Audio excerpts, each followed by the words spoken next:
Hello CryptocurrencyDailyMyanmar ရဲ့ YouTube channel ကနေကြိုဆိုလိုက်ပါတယ်ဒီနေ့မှာဆိုရင်တော့ crypto price တွေတက်သွားရင်ပုံမှန်ဝင်မယ်ဘယ်လိုဝင်ရမလဲဆိုတဲ့အကြောင်းကိုပြပြသွားမှာဖြစ်ပါတယ်အဲ့တော့ကျွန်တော်ရဲ့ဒီ video လေးမစခင်မှာအရင်ဆုံးပြောချင်တာကတော့ crypto နဲ့ financial market တွေက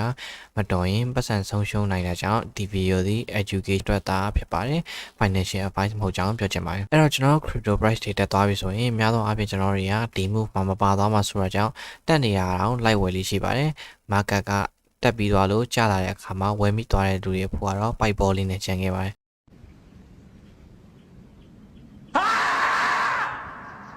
ဲ့တော့ဒီနေ့ဗီဒီယိုမှာ Fibonacci Retracement ကိုဘယ်လိုဆွဲမလဲဘယ်လို setting ချမလဲဘယ်လိုအချိန်ဒီမှာဝယ်နိုင်မလဲဆိုတဲ့အကြောင်းကိုပြပြသွားမှာဖြစ်ပါတယ်အဲ့တော့ကျွန်တော်ရဲ့ channel ကို like subscribe လုပ်ကြတဲ့ဆိုရင်လုပ်ပေးတော့ရပါတယ်အဲ့တော့ကျွန်တော် Fibonacci Retracement ဆိုတာ 11th century မှာသင်္ချာပညာရှင်ဖြစ်တဲ့ Leonardo Fibonacci ကနေပြီးတော့Fibonacci နံပါတ်အတွဲတွေကိုတည်ထွင်ခဲ့ရဖြစ်ပါတယ်။အဲ့နံပါတ်တွေကတော့0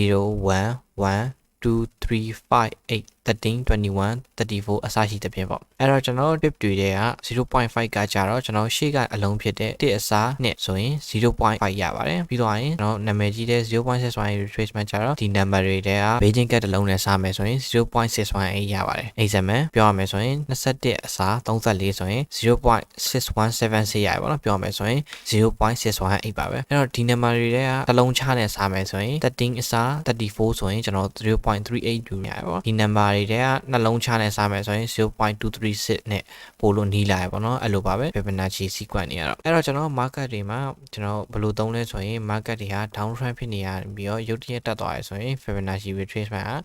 ကဘယ်နေရာလောက်ပြန်ကျလာပြီးဆက်တက်မယ်ဆိုတာကိုရှာရတွင်သုံးယူပါတယ်အဲ့တော့ကျွန်တော်တို့ chat ကိုကြည့်ပြီးတော့ကျွန်တော်ဗာပြောနေရလဲဆိုတာကိုကြည့်လိုက်အောင်အဲ့တော့ကျွန်တော်တို့က Fibonacci ကိုဆွဲဖို့အတွက်ကျွန်တော် trading view တွေကဒီဘက်2ဘာမှာဆိုရင်ကျွန်တော် Fibonacci retracement ဆိုတဲ့ဥစ္စာလေးရှိပါတယ်အဲ့ဥစ္စာလေးကိုနှိပ်လိုက်ပြီးဆိုရင်ကျွန်တော်ဒီလိုမျိုးဆွဲလိုက်ပါဆွဲလိုက်တဲ့အချိန်ကျရင်လက်ရှိအခုကြည့်နေတဲ့လူ default setting နဲ့ကျွန်တော် setting နဲ့နည်းနည်းကွဲပြားမှာပေါ့အဲ့တော့ကျွန်တော်လိုမျိုးဥစ္စာကို change နေတယ်ဆိုရင်ဒီဘက်မှာဆို setting လေးရှိရပါတော့အဲ့ setting ကိုနှိပ်လိုက်ရဆိုရင်ကျွန်တော်လိုမျိုး setting ကိုပြောင်းလဲလို့ရပါတယ် okay အဲ့တော့ကျွန်တော် Fibonacci 2ကိုဘယ်လိုသုံးချပြီးတော့ဘယ်လိုဆွဲမလဲပေါ့ကျွန်တော်ဘယ်လိုဆွဲမလဲဆိုရင်ကျွန်တော် market ကကျွန်တော်လက်ရှိမှာဆိုရင်တော့ down trend ဖြစ်နေတာပေါ့နော်အဲ့အချိန်မှာဆိုရင် lower low တွေစက်တိုက်လုပ်နေ lower low တွေလုပ်နေတဲ့အချိန်မှာ down trend သာဆက်ဖြစ်မယ်ဆိုရင်နောက်ထပ် lower low တစ်ခုလောက်ရပါပေါ့နော်ဒီဒါပေမဲ့ကျွန်တော် market ကဘာဖြစ်လဲဆိုရင် lower low လုပ်ဖို့အတွက် fail ဖြစ်သွားတဲ့အချိန်မှာဆိုရင်ကျွန်တော်တို့ကနောက်ထပ် opposite direction up trend ဘက်ကိုပြန်ပြီးတော့ဦးတည်သွားတယ်လို့သတ်မှတ်လို့ရပါတော့အဲ့ချိန်ကျရင်ကျွန်တော်တို့ကဒီလိုတက်သွားတဲ့ move မှာမပါလိုက်ရတဲ့အတွက်ကြောင့်ကျွန်တော် Fibonacci 2ကိုဒီ swing low ကနေပြီးတော့ကျွန်တော်ဒီ swing high ဒီဆွဲလိုက်တဲ့ချိန်ကျရင်ကျွန်တော်ဒီမှာ382 level ကိုရောက်မယ်ပေါ့နော်အဓိကကျွန်တော်ဒီ382ရောက်ရတဲ့အကြောင်းရင်းကျွန်တော်ဒီမှာဆိုရင်ကျွန်တော် can တွေကတော်တော်လေး strong ဖြစ်တဲ့ can တွေပေါ့နော်ဒီလိုမျိုး strong ဖြစ်တဲ့ချိန်ကျရင်ကျွန်တော်382ကိုပဲလာတက်ပြီးတော့ကျွန်တော်အရင်ဘယ်လိုပြောမလဲ corrective price action ဆိုရင် 0.5 နဲ့ 0.618 level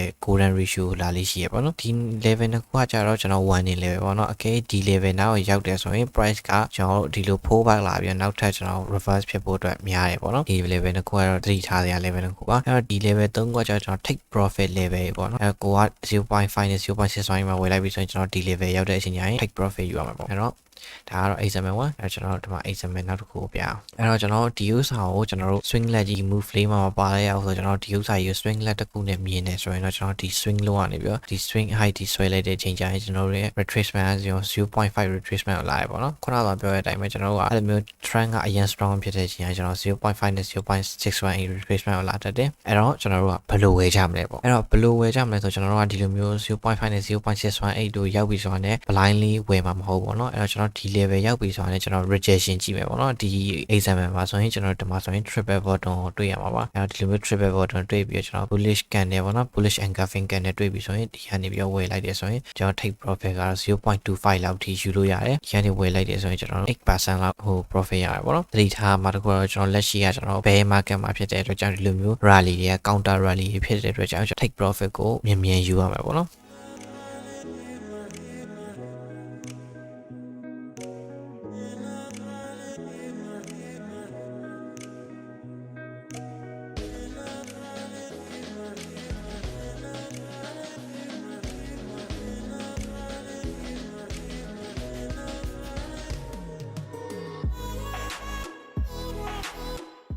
Okay အဲ့တော